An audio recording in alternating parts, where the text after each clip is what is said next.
Hi, we're going to be working with Raptor. It's a flowcharting tool, and this started, you click on the little guy, looks like a raptor. It's a particular type of dinosaur, in case you were wondering. Now up here you have your symbols that we use, and you have different modes. Object-oriented, you're able to also use unified modeling language, but we're just going to be working in intermediate mode for now. This is the master console. It shows you your output, and you watch this window for that. This area here, underneath your symbols, is where your variables are counted, and if it will show you what is in each of your variables at any given time. Now, if you're following along in our book, third edition, Programming, Logic, and Design by Tony Gaddis, this is a very good book. We're going to be doing Figure 2.2, flowchart for the pay calculating program. And the first thing we want to do is we want to display a phrase, a literal phrase that we type in. Is going to call for an output box because we are outputting something to the console. So we can drag and drop here, close it in quotes, enter the number of hours the employee worked, period, end of quotes, and we can say done. And it puts our code, our computer code, up in there for us. Now the second thing we want is our input hours. And we want an input box for that. Okay, and usually this will come up. It says, tells you to save. So we're going to there we go, we're in chapter 2. Okay. We'll just leave it at chapter 2. Now we double click, and our prompt, we're going to call it enter hours, and our variable name is hours.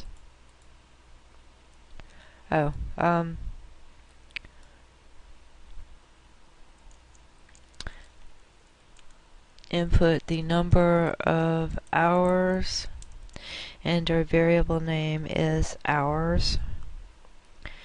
And it says what we have in quotes, input the number of hours. That is what the user is going to see, and it puts in the computer word get, and then our variable name hours.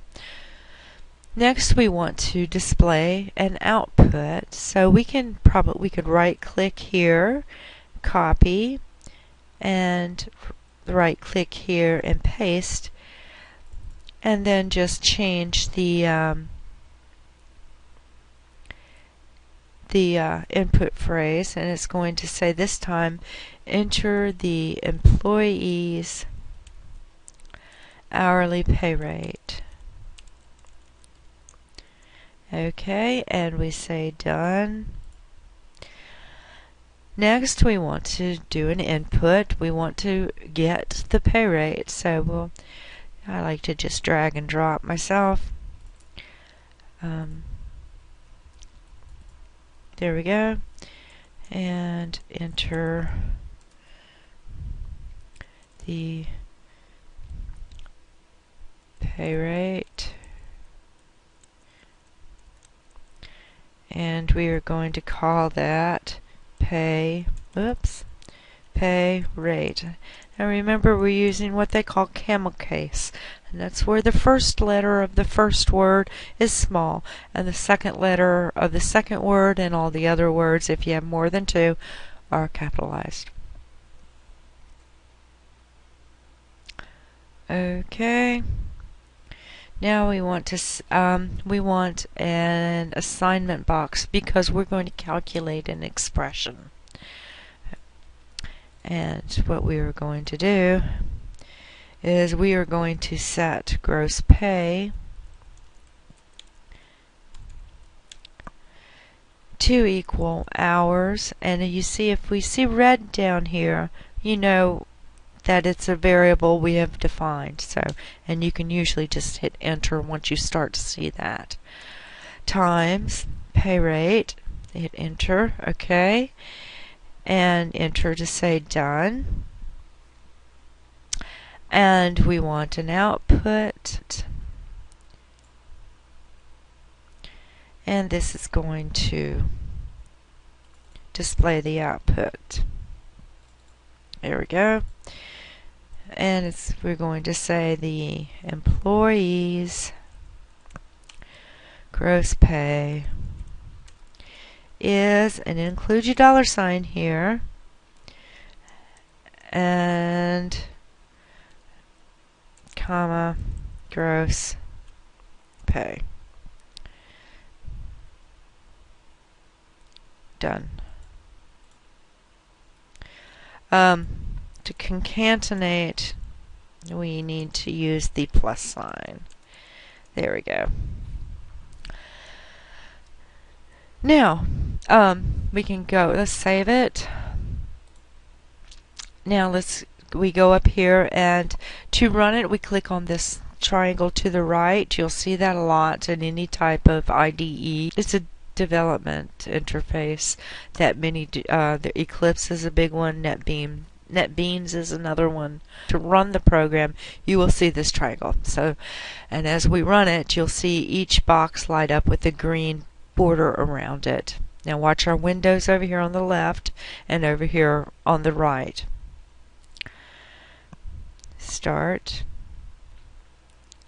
Okay, enter the number of hours worked. Well, we worked about 12 hours. Get the pay rate. We're making about $20 an hour. And you see over here, it's calculated the gross pay, the hours, and the pay rate. And you saw them light up in red when they were being input into those memory slots for those variables. And over here on the master console, each output statement is there. The calculated employee's gross pay is there, and our concatenation worked with the plus sign. And it says run complete, 8 symbols evaluated.